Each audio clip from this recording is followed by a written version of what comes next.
Alright, hey guys, what's going on? It's another Monday, and you guys know what that means. It's another murderous Monday. That's the sound of a knife. And on this channel, we will be talking about serial killers. And I upload every Monday, hence the name.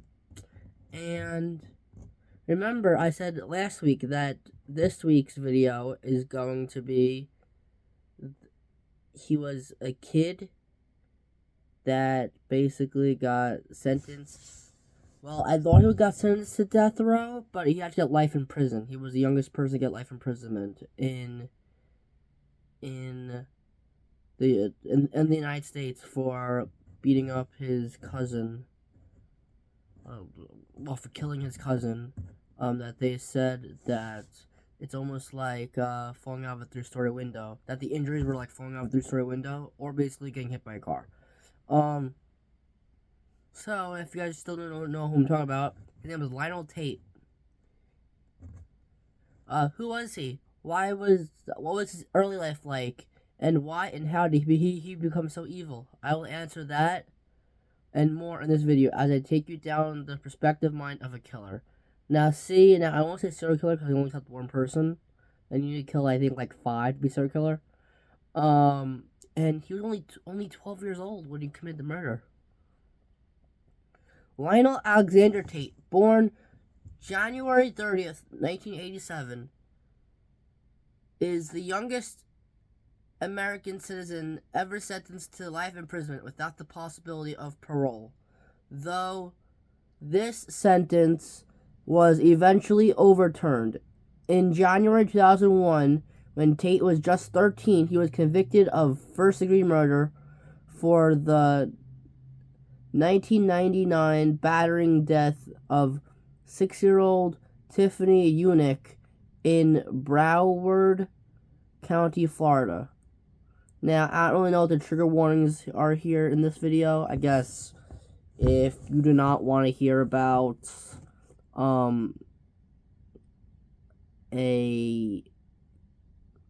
basically a kid, a 12-year-old kid killing a 6-year-old, then I'd say leave and take care of yourself. But if the people that want to stay here we go. He was also African American, which I know it's a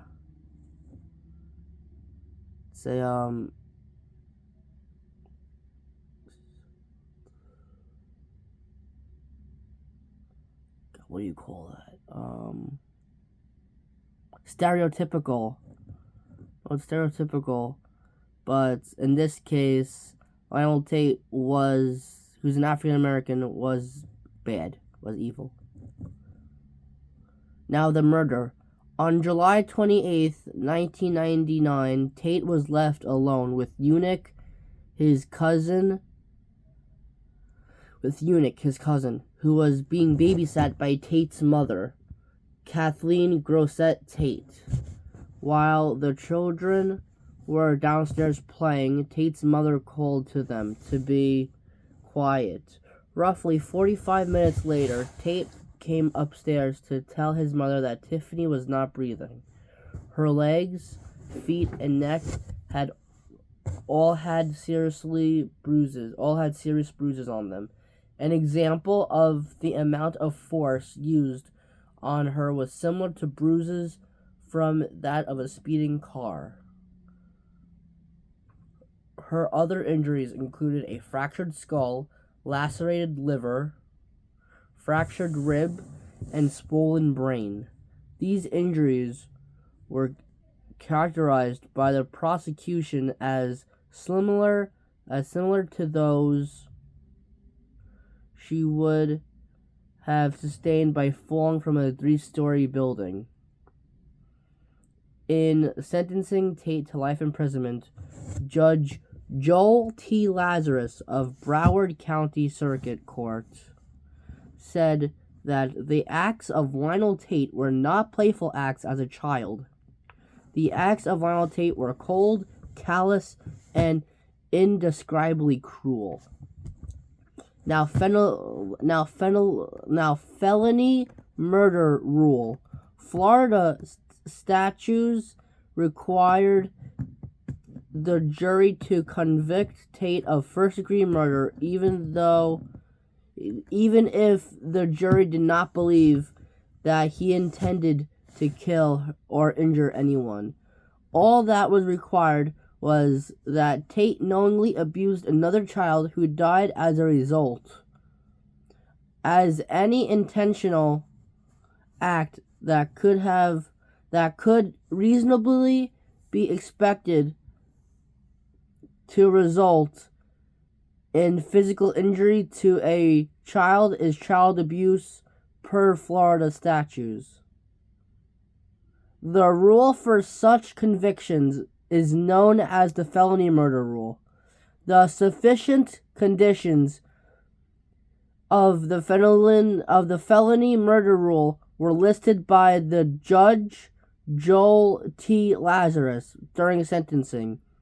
Therefore, Tate was sentenced still to life in prison without the prosecution having to prove that he intended to kill or injure, or realize that his acts are likely to kill or injure, or even that a typical child of his age would or should realize this. Alright, critics such as various groups listed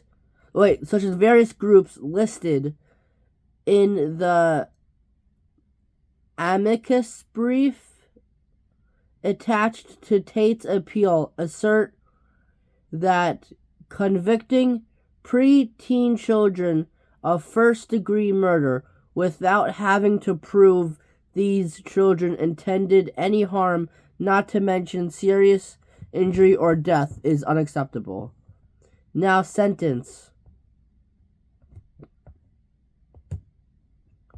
The sentence was controversial, as it should have been, because Tate was only 12 years old at the time of the murder, and his victim was 6. He was the youngest person in modern U.S. history to be sentenced to life imprisonment, bringing broad criticism on the treatment of juvenile offenders in the justice system of the state of Florida. After the conviction, the prosecution openly joined Tate's plea for leniency in sentencing and even offered to help his appeal. The trial judge criticized the prosecution for compromising the integrity of the adversarial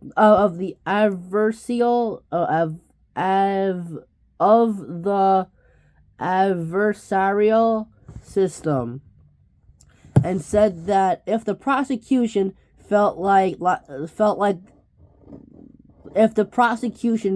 that life imprisonment was not warranted, they should not have charged him with the murder in the first place. In January 2004, a state appeals court overturned his conviction on the basis that his mental competency had not been evaluated before trial. This opened the way for Tate to accept the same plea deal he originally turned down, and was released 1 year to 1 year's house arrest and 10 years.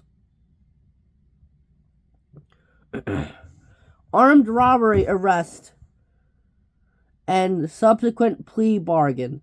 On May 23rd, 2005, Tate was charged with armed burglary, with battery, armed robbery, and violation of probation. The Broward County Sheriff's Office said Tate threatened a Domino's pizza delivery man, Walter Ernest Gallardo, with a handgun outside a friend's apartment after phoning in an order. Gallardo dropped the 4 pizzas and fled the scene. Because it's better that he doesn't get the money than to lose his life. And I say that's good. I'd say that is more important. Tate then re-entered the apartment, assaulting the occupant, who did not want Tate inside. Gallardo called 911 upon reaching the Domino's store and returned to identify Tate was the sheriff's office. The sheriff's office said in a statement, but no gun was recovered. On March 1st, 2006, Tate accepted a plea bargain and was to be sentenced to 30 years imprisonment in a sentencing hearing in April of 2006. Tate admitted that he had violated probation by possessing a gun during the May 23rd violent robbery, but he has refused to answer questions about where he got a later disposed of the gun. He was allowed to withdraw his guilty plea for a robbery, but was finally sentenced to 30 years imprisonment. And on May 18th, 2006, for violating probation.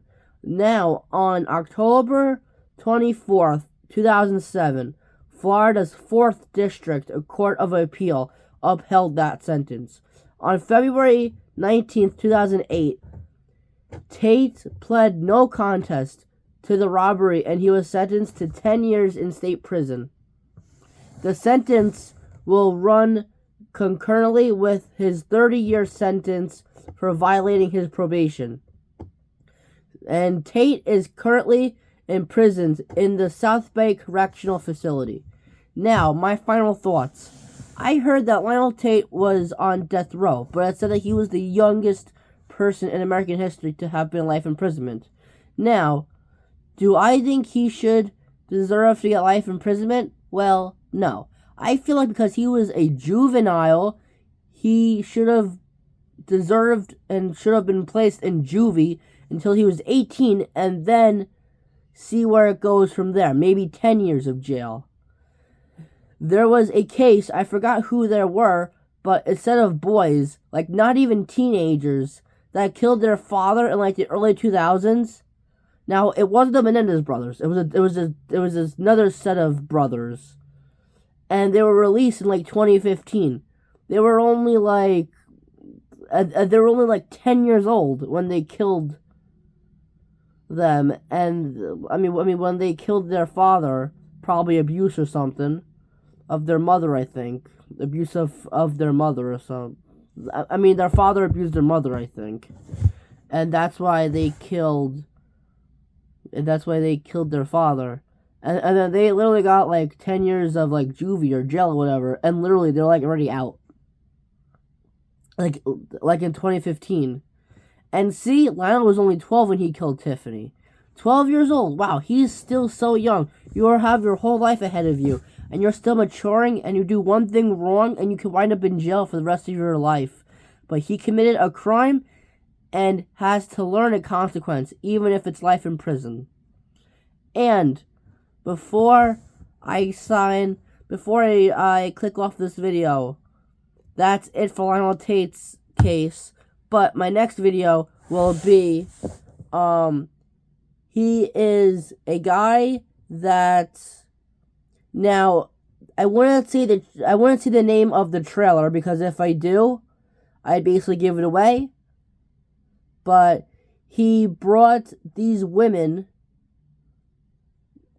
along with his daughter, he brought these women into his trailer, his sex trailer, literally showed them a video of what he is going to do to them, and then did it to them, and then also killed them. So, if you guys know who I'm talking about, please put it in the comments below. And without further ado, please like, comment, and subscribe to my YouTube channel, and I'll see you guys on the next Monday. Peace.